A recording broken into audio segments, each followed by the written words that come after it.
Salam sejahtera semua. Perkenalkan, nama saya Debbie Grace Kilingan. Nomor metrik di 2019 10899129. Khusus mata pelajaran ialah pengantar persekitaran manusia yaitu kod HGM 3013. Grup saya ialah grup E dan nama pensyarah ialah Dr. Kamarul bin Ismail. Tajuk tugasan yang saya pilih ialah pembakaran terbuka. Pembakaran terbuka. Menurut Section 29E dalam kurungan 3, pembakaran terbuka adalah apa-apa kebakaran, pembakaran, atau pembaraan yang berlaku di ruang udara bebas dan yang tidak dihalalkan melalui serombong atau cerobong, tetapi tidak termasuk aktiviti-aktiviti yang ditetapkan oleh Menteri melalui perintah yang disiarkan melalui warta. Terdapat beberapa kesan pembakaran secara terbuka. Kesan yang pertama ialah menjejaskan kesehatan. Selain itu, menyebabkan pencemaran udara berlaku, menjejaskan flora dan fauna, menyebabkan tanah runtuh, dan seterusnya menyebabkan jerebu. Kesan aktiviti pembakaran secara terbuka yang pertama ialah menjejaskan kesehatan manusia. Pembakaran secara terbuka akan menyebabkan berlakunya pencemaran udara. Udara yang tercemar akan menyebabkan sistem pernapasan manusia terjejas dan terganggu. Hal ini karena gas-gas seperti karbon monoksida akan meracuni sistem pengangkutan oksigen dalam darah dan melambatkan tindak balas manusia. Tambahan itu akan menyebabkan seseorang itu mengantuk, mempunyai penyakit lelah, dan mengurangkan fungsi paru-paru. Secara tidak langsung akan membawa kepada kematian jika tidak mendapat rawatan dengan segera. Pencemaran udara.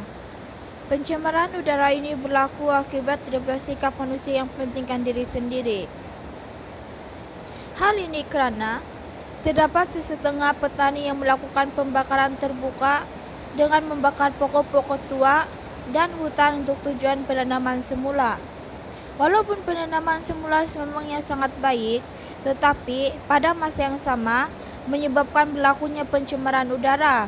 Sebagai contoh, pesawat yang membakar jerami di sawah padi selepas musim menuai adalah salah satu sebab masalah pencemaran udara berlaku. Tambahan lagi, pembakaran terbuka turut dijalankan di tempat pelupusan sampah, terutamanya di kawasan yang berhampiran dengan bandar, yang mana akan lebih menjejaskan kualiti udara di negara kita. Pembakaran terbuka juga menjejaskan flora dan fauna. Pembakaran terbuka yang melibatkan kawasan hutan telah menjejaskan spesies flora dan fauna. Bagi fauna, pembakaran hutan telah menyebabkan habitat mereka semakin mengecil atau musnah bagi hewan tertentu seperti harimau dan gajah yang memerlukan kawasan yang luas untuk aktiviti-aktiviti hidup.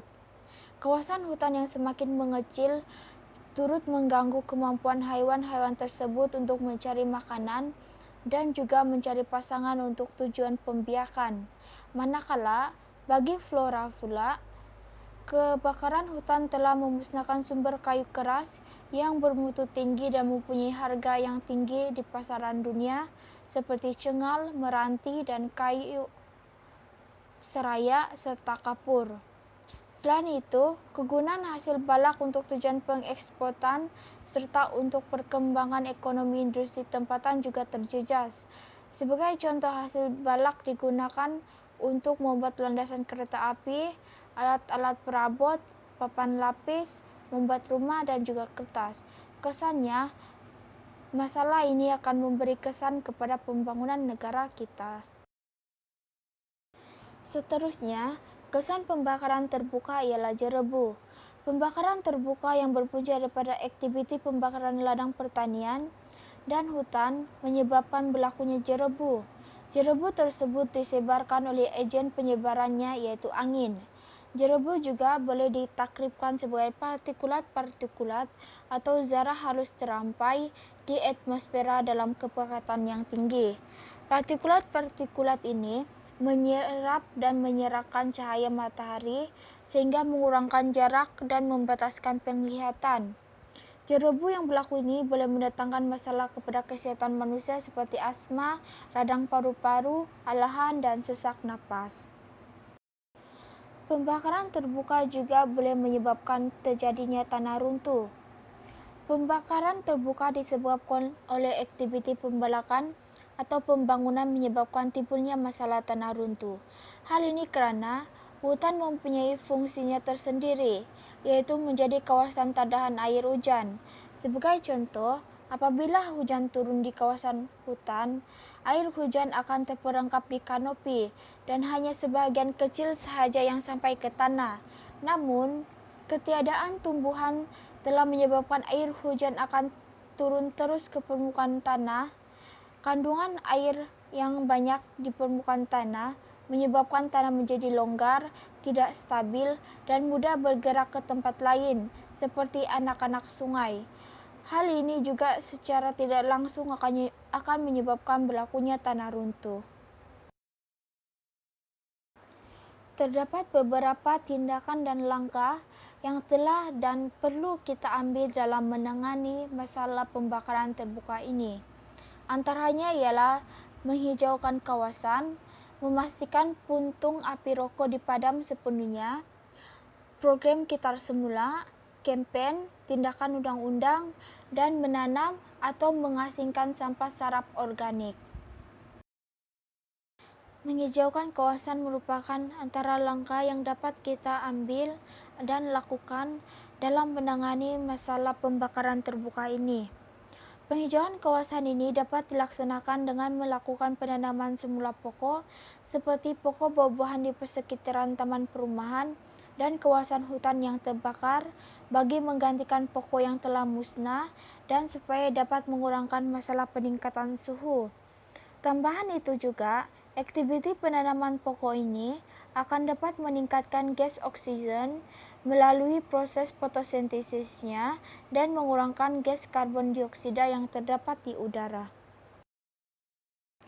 Memastikan puntung api rokok dipadam sepenuhnya juga merupakan antara tindakan dan langkah yang dapat kita ambil dalam menangani masalah pembakaran terbuka ini. Seperti mana yang kita tahu, merokok juga menyumbang kepada gas kebakaran. Ini boleh dilihat apabila individu yang merokok kurang rasa bertanggung jawab dengan membuang puntung rokok yang masih berbara di merata-rata tempat. Sisa puntung rokok yang masih mempunyai sisa bara api ini akan menyebabkan sampah serap dan daun-daun kering di sekelilingnya mudah terbakar, apatah lagi ditambah dengan cuaca yang panas. Kebakaran juga menyebabkan peningkatan kandungan karbon dioksida dan karbon monoksida.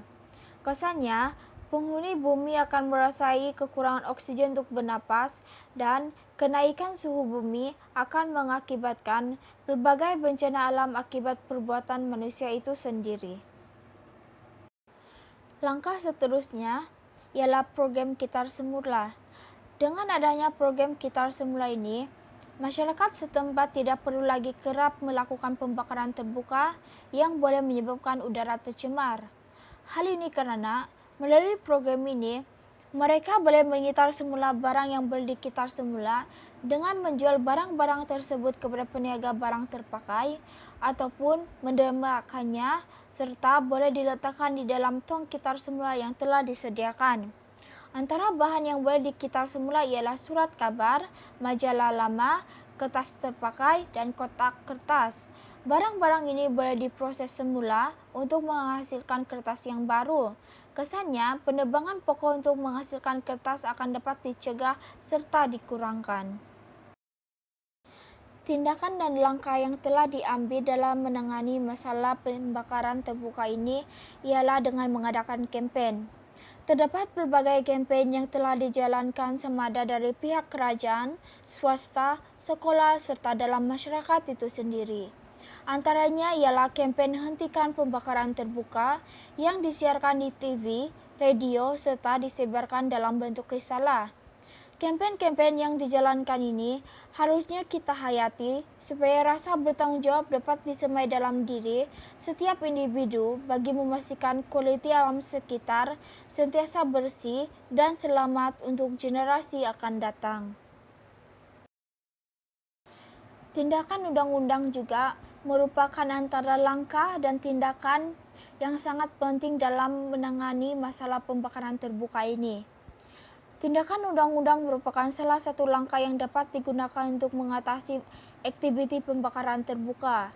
Hal ini karena melalui undang-undang yang telah dikuatkuasakan oleh pihak yang berwajib, mereka boleh menahan atau menangkap individu atau organisasi yang telah didapati bersalah melakukan pembakaran secara terbuka. Dengan adanya undang-undang ini, pastinya mereka akan takut untuk melakukan jenayah yang melibatkan pencemaran alam karena takut ditangkap, lesen ditarik, dan dikenakan bayaran denda ribuan ringgit. Kesannya, aktiviti manusia yang boleh menyebabkan kebakaran yang serius akan dapat kita cegah. Menanam dan mengasingkan sampah sarap organik juga merupakan antara langkah dan tindakan yang dapat kita ambil dalam menangani masalah pembakaran terbuka ini. Langkah ini dapat kita lakukan dengan menggunakan teknik pengkomposan bokashi. Cara menggunakan teknik ini adalah dengan mengumpulkan semua sisa dapur seperti daging, sayur-sayuran, buah-buahan, lebihan makanan, dan produk tendu yang dimasukkan dalam tong kedap udara sebelum ditambah serbuk seperti yeast untuk menguraikan sisa berkenaan, seterusnya dijadikan baja.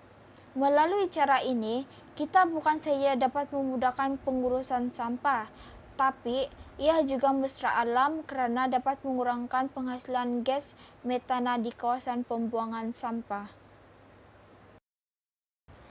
Saranan yang dapat saya berikan kepada masyarakat maupun pihak bertanggung jawab mengenai masalah pembakaran terbuka ini ialah, sebagai seorang mahasiswa yang mengambil kursus mata pelajaran geografi, saya berpendapat bahwa kesadaran masyarakat tentang bahayanya pembakaran terbuka ini masih di tahap yang rendah. Oleh hal yang demikian, saranan yang dapat saya berikan kepada mereka ialah, pertama sekali, mereka haruslah mempunyai ilmu pengetahuan tentang pentingnya kelestarian alam sekitar dalam kehidupan manusia. Dengan adanya ilmu pengetahuan ini, pastinya masyarakat akan dapat berpikir secara rasional sebelum melakukan sesuatu pembakaran secara terbuka. Tambahan itu, masyarakat juga perlulah sentiasa mendekatkan diri dengan pegangan agama masing-masing. Hal ini karena dengan adanya pegangan agama yang kukuh, kita akan tahu baik dan buruk sesuatu perkara itu sebelum melakukannya. Karena jika kita melakukan sesuatu perkara yang bertentangan dengan ajaran agama, kita akan menerima hukuman di akhirat nanti.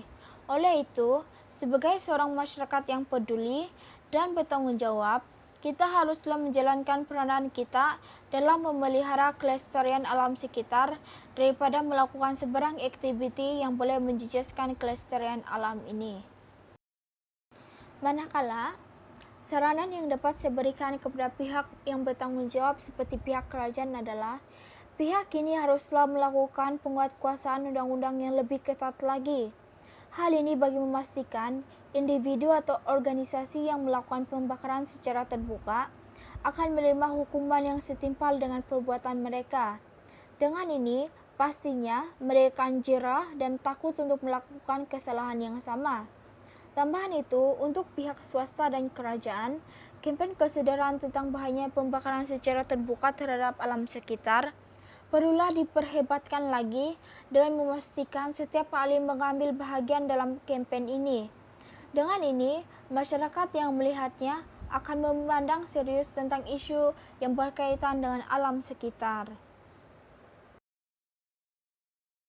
Penutup yang dapat saya berikan dalam tugasan saya ini ialah, sebagai seorang masyarakat yang prihatin dan bertanggung jawab, kita haruslah memikul tanggung jawab untuk menjaga kelestarian alam sekitar ini bersama-sama dan bukannya meletakkan beban pada satu pihak saja.